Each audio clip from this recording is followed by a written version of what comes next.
Pagdadamutan ang sarili mo sa tuwing may nakakamit kang maliit na bagay, o kahit sa mga sandaling sumasablay ka sa buhay.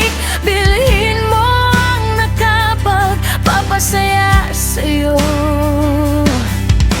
Ilibre mo ang sarili kahit papaano. Pasayahin ang ibang tao, alalahanin mo sanong obligasyon mo rin ito sa sarili mo. Hindi pala ako komplikado.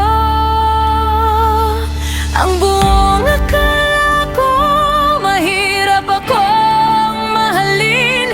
Ito kasi yung nakaraan ko sa akin. Madali lang naman pala akong unawain, lalo na kung gugustuhin, kung pakikinggan, kung pakikiramdaman.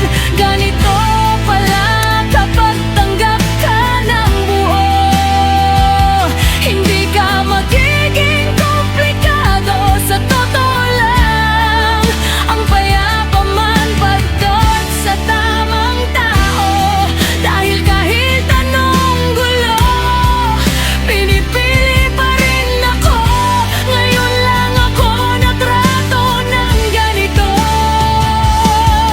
Ako yung mas matimbang kaysa sa galit, sa di pagkakaunawaan, o simpleng tampo.